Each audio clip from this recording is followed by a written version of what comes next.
let's read. This book is called Encyclopedia Brown, Boy Detective. And it has a lot of stories in it. Look how big this book is. It's a really thick book. We're only going to read one or two of the stories in this book. But it is interactive, and that means that you have to help me figure out the solution to the mystery. This story is called The Case of the Stolen Money. That's one of the things that detectives often try to figure out, the case of the stolen money. All right. Police officers across America were asking the same question. Why did everyone who broke the law in Idaville get caught? Idaville looked like many seaside towns its size. It had 2 delicatessens, 3 movie theaters, and 4 banks. It had churches, a synagogue, and lovely white beaches. And it had a certain red brick house on Rover Avenue. Here's the first mystery to figure out. It sounds like Encyclopedia Brown lives in a very small town, not like Atlanta, which is a big city. He lives in a small town. They only have 3 movie theaters in the whole city. There's also a certain red brick house on Rover Avenue. In the house lived Idaville's secret weapon against lawbreakers. 10-year-old Encyclopedia Brown. Mr. Brown was the chief of the Idaville police force. He was proud of his police officers, but he was not too proud to get them help. Whenever Chief Brown came up against a case that no one else on the force could solve, he knew what to do. He went home and ate dinner. Before the meal was over, Encyclopedia had solved the case for him. Chief Brown wanted to tell the world about his only child, to announce over satellite television, "My son is the greatest detective who ever shot a water pistol." But what good would it do? Who would listen? Who would believe that the mastermind behind Idaville's spotless crime record was only a 5th grader? Encyclopedia never let slip a word about the help he gave his father. He didn't want to seem different from other boys his age. But there was nothing he could do about his nickname. Only his parents and teachers called him by his real name, Leroy. Everyone else called him Encyclopedia. An encyclopedia is a book, or a set of books, filled with facts from A to Z, just like Encyclopedia's head. He had read more books than anyone in Idaville, and he never forgot what he read. His pals swore that if he went to sleep before thinking out a problem, he stuck a bookmark in his mouth. Not all of his father's most difficult cases happened in Idaville.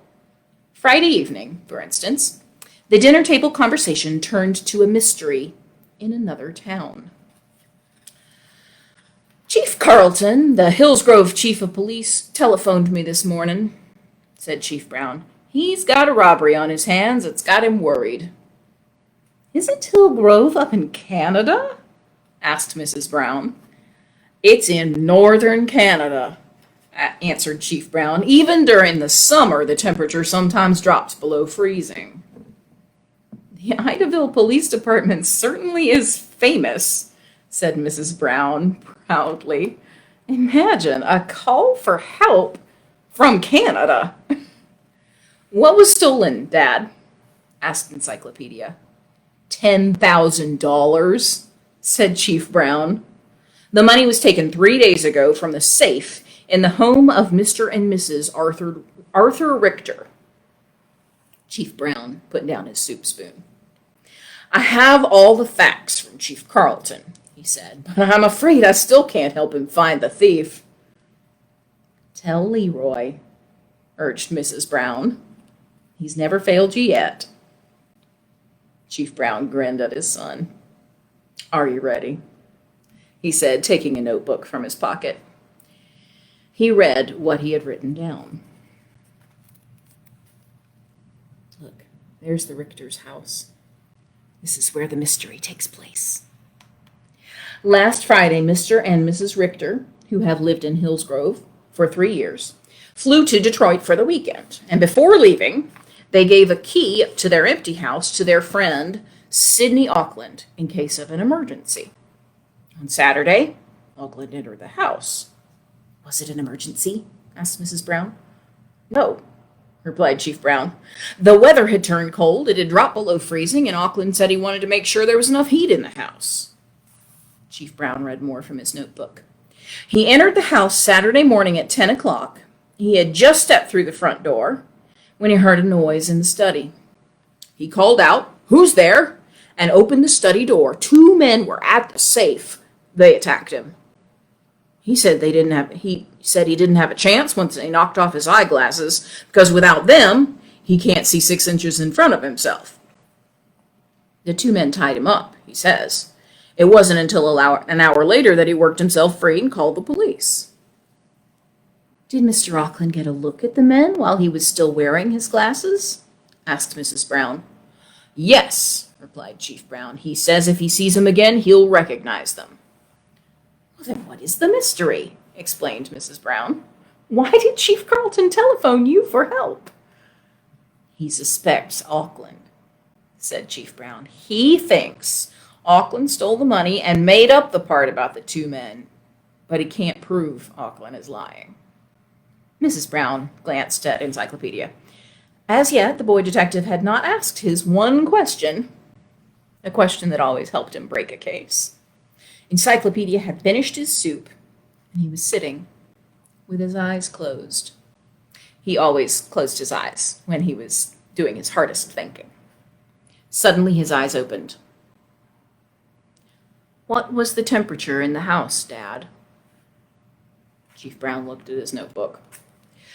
Auckland says the house was comfortably warm when he entered it. After finding his eyeglasses and calling the police, he checked the thermostat, and it was 70 degrees. Leroy, said Mrs. Brown. Disappointment was in her voice. She was so proud when Encyclopedia solved his mystery for his father before she served the main course, but sometimes she had to wait until dessert. This looked like a dessert case. What is important about heat? She said. Not any heat, Mom, said Encyclopedia. The heat in the house. I don't follow, son, said Chief Brown. The house was too hot for Mr. Auckland to have seen the 2 men robbing the safe. He made them up. How did Encyclopedia know? There's your question. If you can write in the comment box, tell me what you think the answer is. Encyclopedia says the house was too hot for Mr. Auckland to have seen the 2 men robbing the safe. He made them up. How does he know? Let's see if the picture helps at all. There's Mr. Auckland with his glasses on. And there's the room where the safe is. What do you think? Anybody have a guess? Here's what I like the best about this book. This book tells you, right at the end of the story, turn to page 130 for the solution to the case of the stolen money. That sounds like fun. Does anybody want to make a guess before we turn to page 130? This is your last chance. Anybody have guesses? Okay. All right, I'm turning to page 130. Now is the time when you have to tell us if you have a guess. Now is the time. Here we go, page 130. Are you ready? The solution to the case of the stolen money. After stealing the money and hiding it in his own house, Mr. Auckland went back to the Richter's house with some rope, and he called the police and claimed that 2 thieves had tied him up with the rope and run away with the money. However, he said he had seen them clearly before they knocked off his glasses. and that's impossible. Entering a house that was heated at 70 degrees from the outdoors when it was below freezing, Mr. Auckland couldn't have seen anything because his eyeglasses would have been steamed up. Thanks to Encyclopedia, Mr. Auckland confessed. Did you guess that was the solution? Do you know how sometimes when you go inside and you've been outside and it's cold and you go inside and your glasses get all fogged up and you can't see through them? Yeah, that's what happened. And that's why he couldn't see, so you could tell he was lying. Isn't that silly? I like that you have to think about it a little bit and then figure out how the mystery could be solved. Well, I love Encyclopedia Brown, but I have another detective here that I thought we'd read about too. And this is another kid detective. Her name is Meg Mackintosh. And this is her picture. Meg Mackintosh, look, she wears glasses herself. And she has pigtails, and oh, there's another tool that detectives sometimes use, a flashlight. This book is called Meg Mackintosh and the Case of the Missing Babe Ruth Baseball. Do you guys know who Babe Ruth is? He's a baseball player. I like baseball. Not quite as much as I like detectives. Maybe almost. It's a toss-up. So here we go. The story starts right here. Ooh, it is hard to see that picture. Let me hold that. There you go. There's Meg on the sofa with her grandpa and her friend Liddy and the dog. And they're looking at some pictures. This book is about pictures. It helps you solve the mystery if you look at the pictures. That's a lot. So here we go. I do detect a bit of a family resemblance, said Meg Mackintosh as she examined Gramps' old family photo album. You got some funny-looking relatives, said Liddy. And look at those pictures of you and Peter. There's a picture of Meg Mackintosh and her older brother, Peter. Meg turned another page. Gramps, who's this? That's me, explained Gramps, and that is my cousin Alice. She was always bossing me around. She used to drive me crazy, teasing me about my little stuffed dog and calling me Georgie Porgy. I called her Tattletale Al because she was always getting me in trouble. I'll never forget the day that photo was taken. We went on a picnic. That was the day she lost my prized possession. What was it? Meg asked. A baseball, signed by Babe Ruth himself. A baby signed your baseball? Of course not. Babe Ruth, the greatest baseball player ever. He autographed the ball and gave it to my father, and my father gave it to me.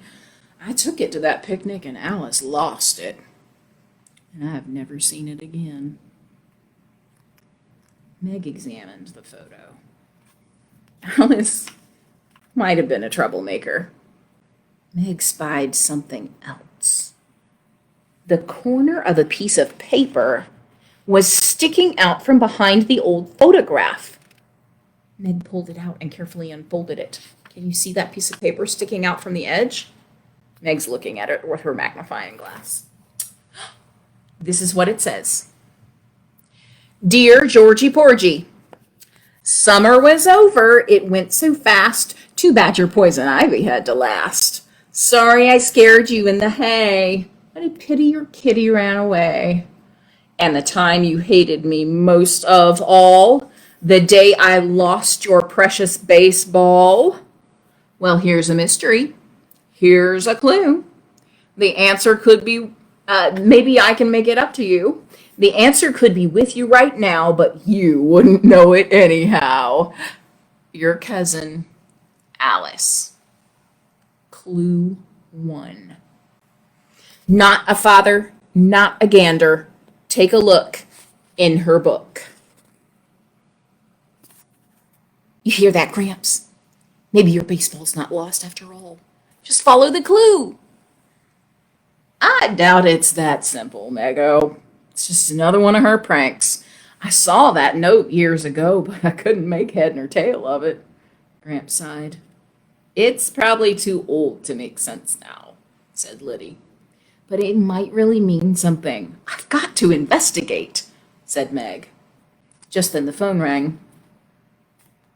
Hey, Nutmeg, Peter here. Remind Gramps that I'll be there in the morning. Take your time. I found a mystery.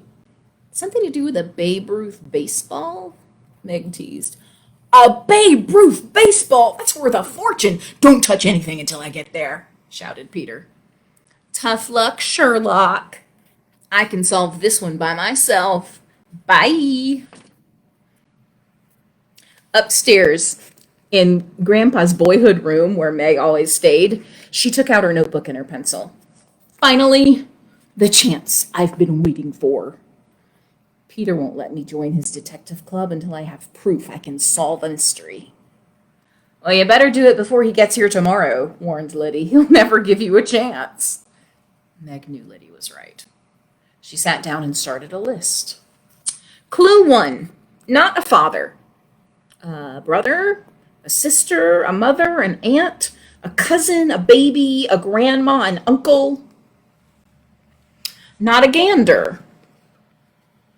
A duck, geese, duckling, robin, chick, hen, goose, rooster. Take a look in her book. I don't know, question mark, confusion face. Take a look in her book. Meg looked at the clue again. Maybe Alice's diary or a nature book about birds. She gazed up at the shelf of Gramps' old books.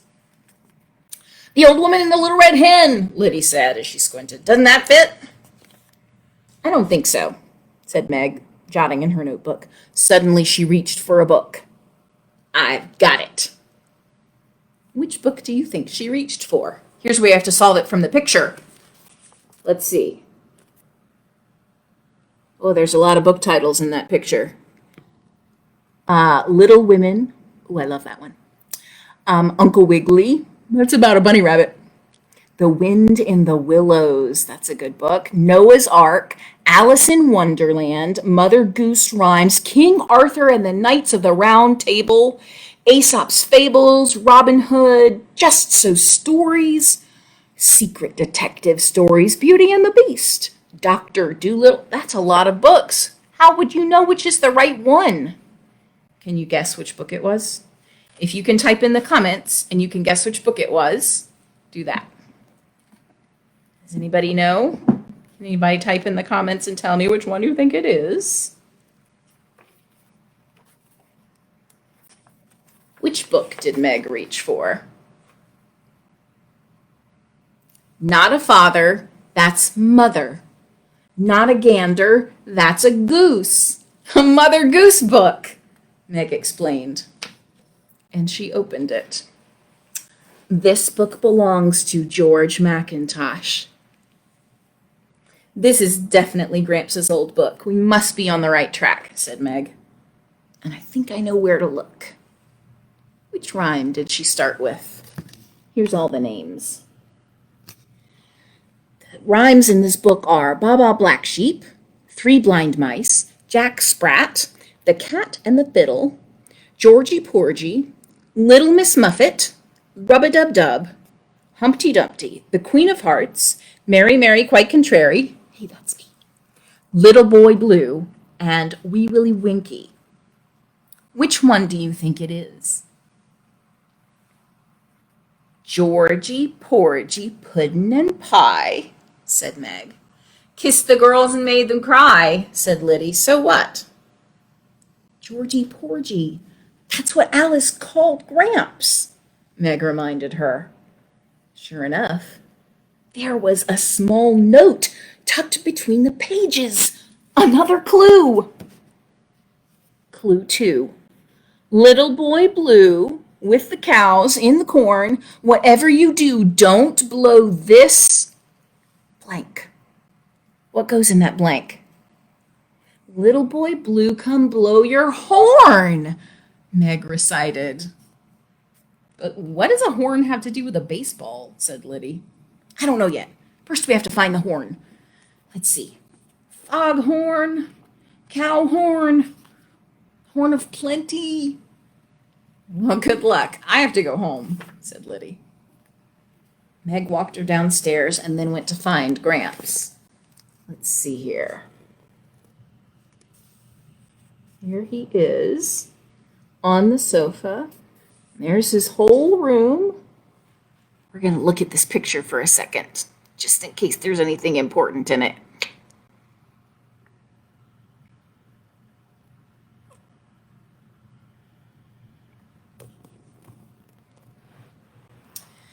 Gramps, did you ever play any musical instruments, like maybe a French horn? No, but I can sing a little. Why? Said Gramps. I found another clue. Alice hid it in your old Mother Goose book on the Georgie Porgy page. It has something to do with a horn. Well, that's easy.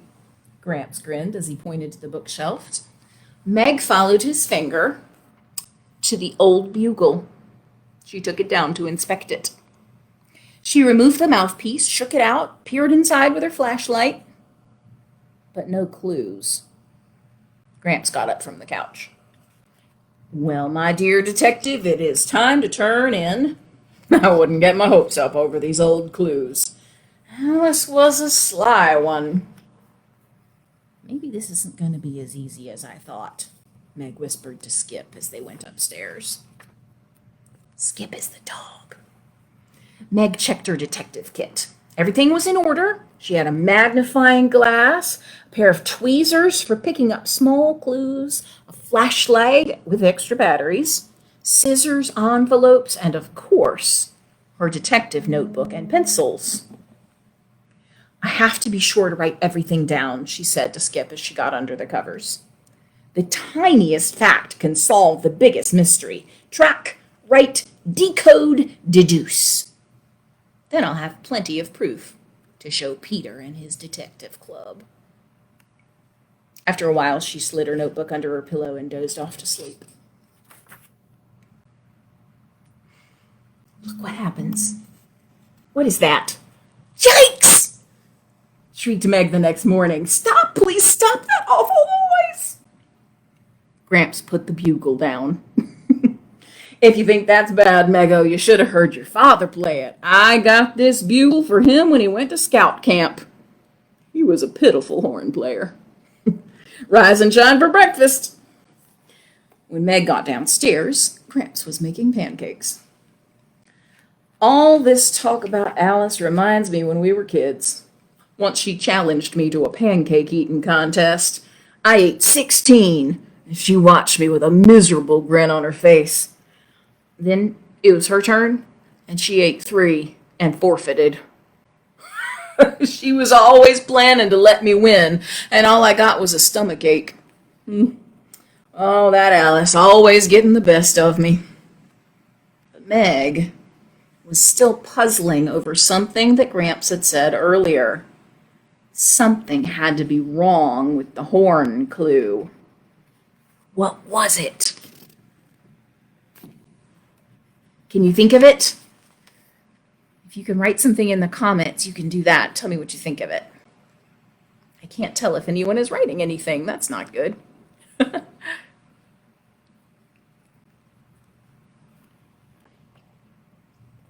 a minute, shouted Meg. Gramps, if you got this bugle for Dad when he was a kid, it couldn't be the right horn. It wasn't even around when Alice dreamed up this mystery. Well, I guess that's so, said Gramps. Meg looked again. Whatever you do, don't blow this horn.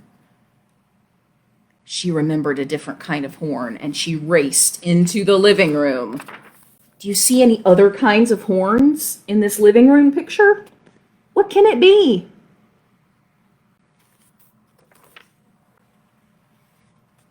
Hey, you wouldn't want to blow this horn. Right, Skip? Meg said as she took the old powder horn down off the hook. She pulled off the cap. There was no powder in there, of course, but there was something else.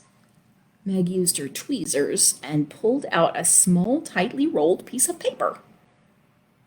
"I guess I'm not surprised nobody's looked in that lately," said Gramps. "Maybe you're really on to something, Meggo. What does it say?" "I don't know. Does this mean anything to you, Gramps?" Look at what it says on the clue. Uckle, wreath, tillet, dough. Those aren't real words. "Never cared much for word puzzles myself," confessed Gramps, "but if you find one of those jigsaw puzzles with the pictures, I'll help you." Meg shook her head and sighed. Peter would get here soon. She had to solve this mystery fast. Just then the back door slammed and Meg jumped. "Ah, it's only you," she said as Liddy came in. "Only me? I might help you solve this," said Liddy. "It looks like a secret alphabet code. You know, when every letter stands for a different letter in the alphabet?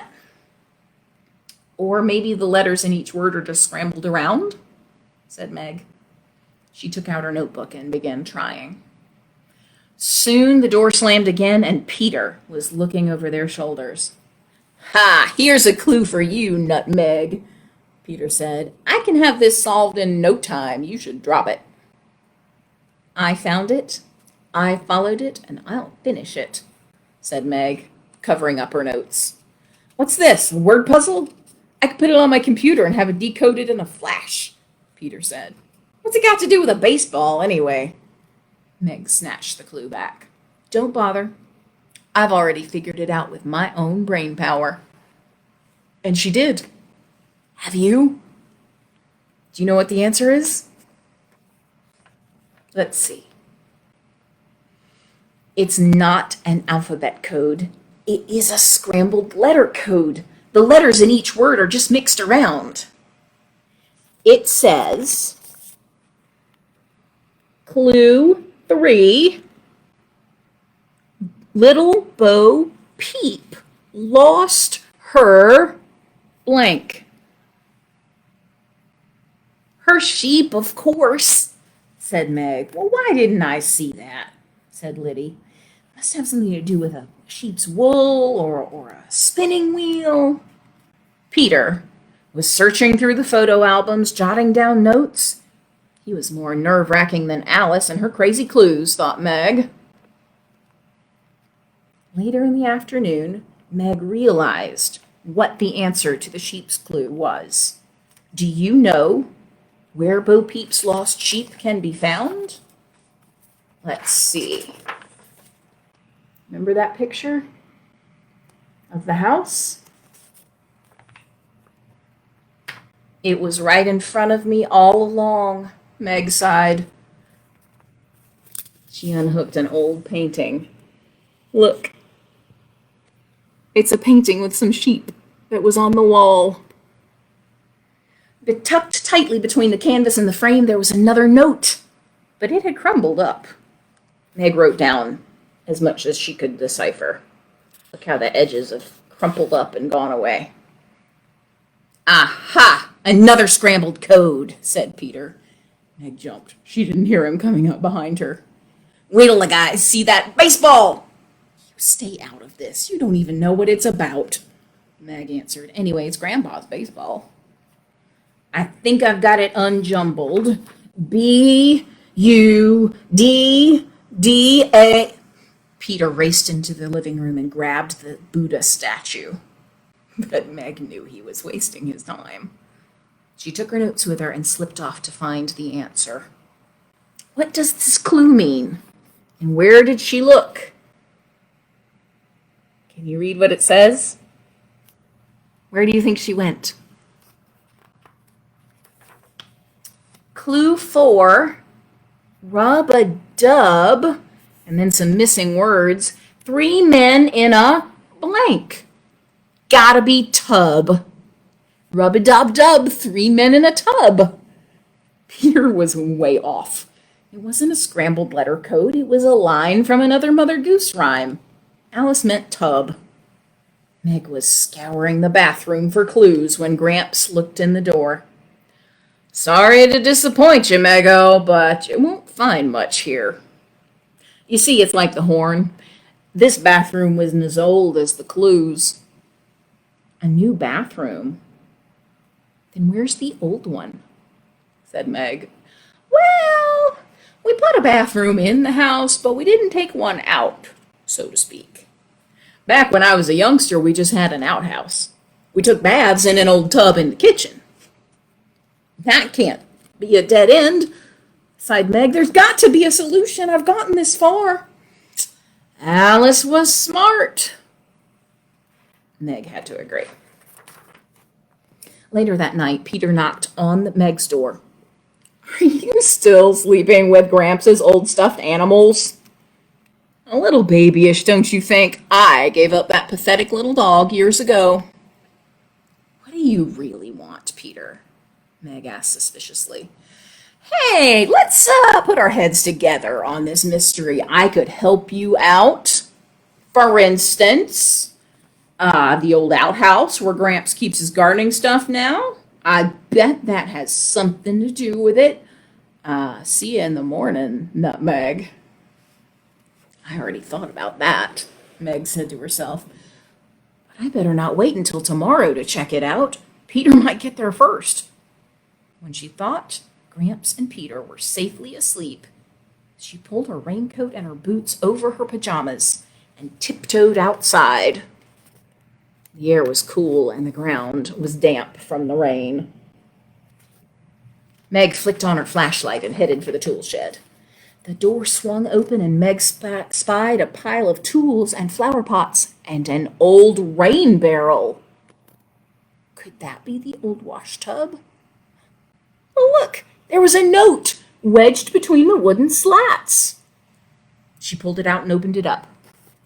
It says, Clue number 4, dig under the floor. But instead of reaching for the shovel, Meg sat back on her heels and thought. There was something funny about this clue. How did Meg know? There are 5 signs that there's something wrong with this clue. Can you find them? Let's see. Number 1. This clue was on lined paper. All of the other clues were on unlined paper. Number 2, it was ripped out of a spiral notebook. None of the others were. Number 3, the handwriting slanted to the left. Alice's handwriting slanted to the right. Number 4, it said clue number 4. But Meg had already found the 4th clue. Number 5, it had nothing to do with Mother Goose nursery rhymes, and all the other clues did. This was clearly a fake clue. Someone was trying to throw her off the track. Meg was sure she knew who. And after she looked around the tool shed again, she knew where. Someone had been here recently. There were fresh, muddy footprints all around. And the dust marks showed that the cabinet had been emptied. She was sure Peter was inside. Meg picked up the shovel and scraped it around, pretending to dig in the floor. After a moment, she came up with a perfect plan. Yikes! She said loudly. Spiders! A whole nest of spiders! Come on, Skip, let's get out of here!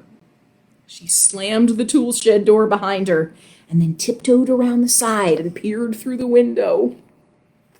In a flash, Peter tumbled out of the cabinet and bolted back to the house. Meg held her breath to keep from laughing. I'm not scared of spiders, she said to herself, but you know who is, Mr. Big Shot Detective. Serves him right for leaving that careless clue. But as she headed back to bed, she had to admit she was running out of time. Mom and Dad were coming to pick them up the next day. In the morning, Gramps asked Meg to get some kindling for the old wood cook stove. He kept it in a funny-shaped old metal bin. The old bathtub! Meg searched around, but she couldn't find a scrap of paper anywhere. Bats. How else could Alice have left a clue? Wondered Meg. As Meg stared at her spoon in her oatmeal, she had an idea. What do you think her spoon and her oatmeal made her think about? Just as she suspected, there was something carved on the bottom of the tub. It said, get out our magnifying glass, "The little dog laughed." We couldn't even see that without our magnifying glass, could we? "Another clue!" Meg exclaimed. This one looked real. "Gramps, did you have any dogs when you were little?" "Oh, yes," he said. "A dozen or so. Let's see, Nippy and Nicky, and there was Lucky and Flippy." "I can't talk right now," Meg said. She noticed Peter at the top of the stairs. The phone rang. "Is it Lydia Encyclopedia on the phone?" said Peter. "You tell her I just about got this case wrapped up." He came down the stairs and glanced over Meg's shoulder. "So, what's the latest clue?" "Oh, it has something to do with Miss Muffet," said Meg, "and a spider that sat down beside her and scared her away." "What are you talking about?" said Liddy on the phone. "Whatever you do, don't let him get it." "Don't you worry, he's bluffing." Meg hung up. She hoped she was right.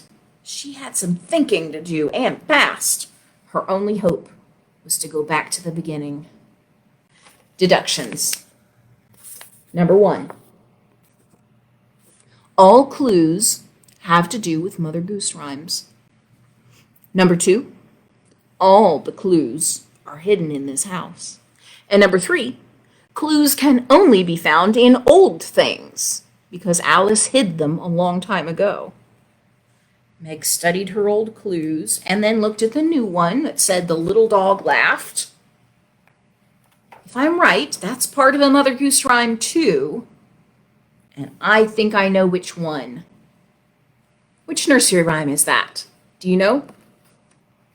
Which nursery rhyme goes with that? Little dog laughed.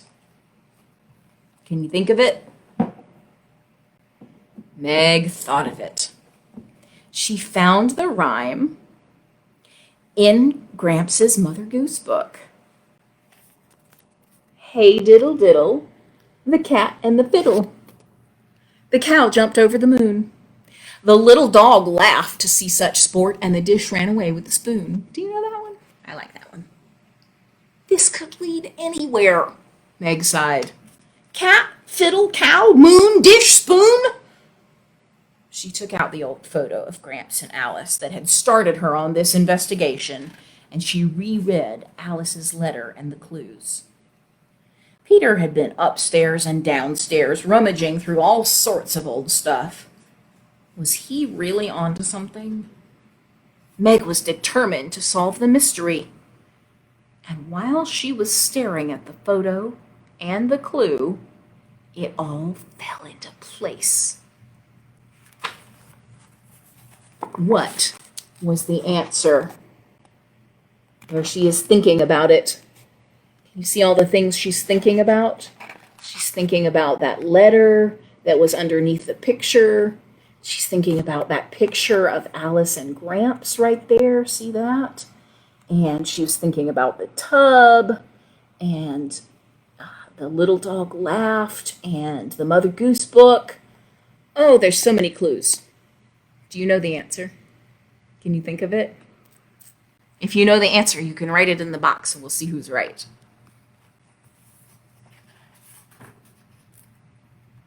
Meg ran to her bedroom. Safely tucked under the covers was the old stuffed animal that had once belonged to Gramps. The old toy dog.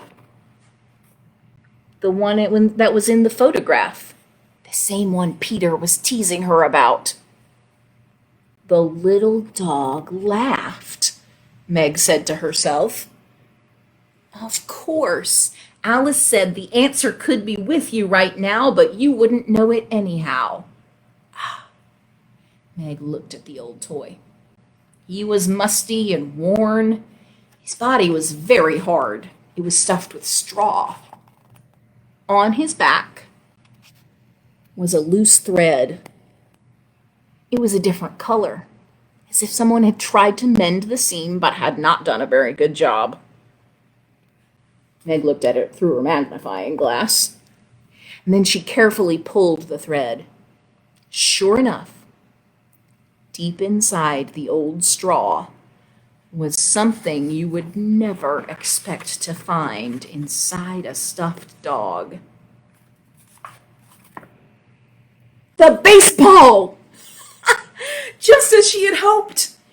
There was one final note with it, but Meg decided to let Gramps read that. What's this? Gramps woke up with a start. Oh, I was having a nap. My baseball! It can't be. It is, said Meg. What is it? Peter burst in. It's my Babe Ruth baseball, long lost, and now Meg has found it, Gramps said with a big grin. That's right, said Meg. Alice hid the ball in your old toy dog. With all that hard stuffing, no one even noticed. She left the Mother Goose clues to help you track it down. Amazing, said Gramps. Amazing, all right, grumbled Peter. She just got lucky fooling around with those old toys. Sometimes he reminds me of somebody. Can't think who, though. Gramps winked at Meg. Maybe this will help you remember. It's a note from you-know-who. Dear Georgie Porgy Puddin' and Pie, this time I really made you cry. Your baseball was never lost, it's true. But I didn't know how to give it back to you. I thought a mystery would be fun, with some little clues to keep you on the run. Your cousin, Alice. P.S. I hope it doesn't take you too long to find it. Not too long, said Gramps. Only over 50 years. Wait until I call her and tell her the game is up. And Peter, you be sure to tell everybody back at the detective club how Mego the super sleuth cracked the case. Peter groaned. All right. And he even smiled a little. They heard Mom and Dad's car pulling into the driveway. Solved not a moment too soon, Meg said as she hugged Gramps goodbye. You better take this along for proof, Gramps replied, tossing her the baseball. Did you catch that, Peter? Meg laughed. Wait until the detective club sees this. The end. There's a picture, a new picture in the photo album. There's Alice and Gramps. And there's Meg and Peter and the baseball. That was a pretty clever mystery, wasn't it? Did you solve it? It was kind of a long story. I hope you got to stick with me the whole time. But you know what? It'll be on the page and you can come back and watch it another time. I'm so glad you came to join us for story time today. Maybe you would find a fun activity out of this book to make a little scavenger hunt for somebody that is in your family. I don't recommend hiding somebody's Babe Ruth baseball, but maybe pick something that's a little less important and hide it somewhere and then leave some clues for them to find. Wouldn't that be a fun game? And then everybody in your house can be a detective. Oh, what a good idea. Well, thank you for reading detective stories with me today. This is the Atlanta Artist Relief Fund. And if you had fun with these stories, maybe make a little donation to the Atlanta Artist Relief Fund. They help artists in Atlanta who don't have any work right now. They help give them food and assistance with things that they can't accomplish while they don't have a job.